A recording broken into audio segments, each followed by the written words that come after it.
A city where any street criminal can become a kingpin and every meth head is an entrepreneur. The city is in the thrall of the biggest spree of organised crime since Prohibition. While the police have been tackling the symptoms of this problem, the heads of the criminal syndicates that run this town have been allowed free rein to build their empires and their wealth. The Rico Act was passed in 1970 to strip the mob bosses of their thin veneer of respectability. But prosecutions are rare and take time. In today's world, time is not a luxury that we possess. My name is Commander Karen Redfern, seconded here from British Counter-Terrorism Command. And I'm here because I have a reputation for finding difficult people for difficult jobs. You come from a range of backgrounds: police, military intelligence, FBI, Secret Service. But you have been hand-picked because you have one thing in common. You know how to get things done, even if sometimes that causes headaches for your superiors. You have the skills and the attitude that are needed to resolve these cases with a certain sense of expedience. We are a one-of-a-kind rapid response unit. Where there is an immediate threat to the American people and a legal case cannot be built in time, then we step in. We will disrupt criminal organizations, we will break apart these gangs, we will track down their bosses, and we will bring them to justice by any means necessary. If you succeed, you'll be quiet heroes. If you fail, they won't be playing Danny Boy at your funeral. Ladies and gentlemen, welcome to Rico.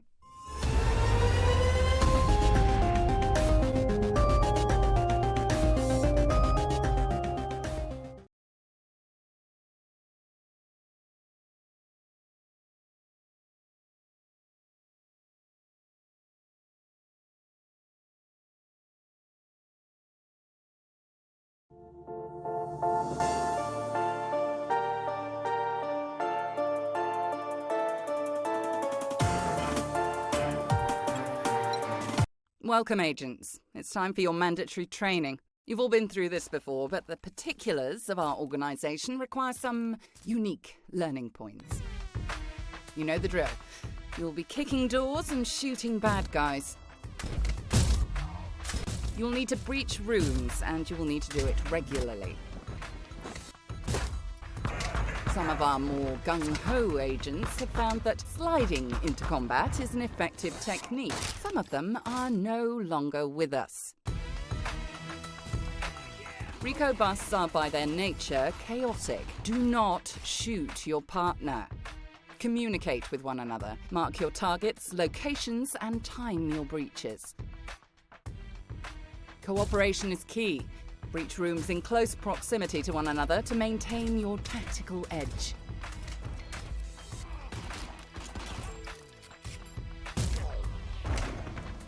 For those of you who choose to go alone, let's hope that the heightened adrenaline helps you out.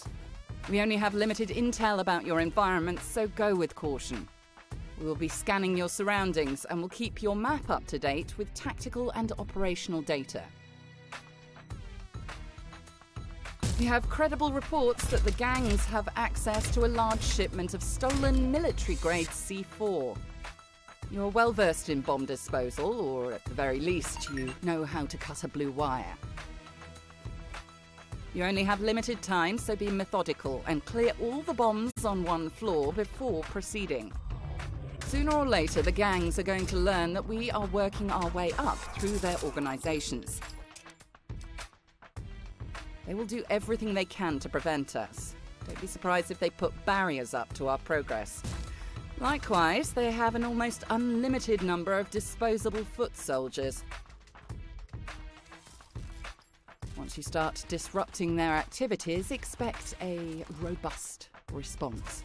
Every operation is different, but your goal is ultimately to collect evidence that will lead us to the next link in the chain. Bag and tag everything you find. Target evidence will be marked on your maps to prevent you from missing anything.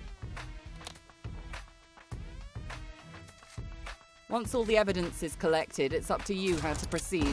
If you have time and it is safe to do so, then continue to clear out any remaining gang members from the AO and return to your entry point before the heavies turn up. We are an experimental division, and as such, results matter. The better your performance in an operation, the more access to weapons and equipment you will be granted. Visit the armory after each mission to see what has become available. And don't be surprised to see additional tasks from the department appear when you start an operation. Apparently, it's all good PR.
Get him!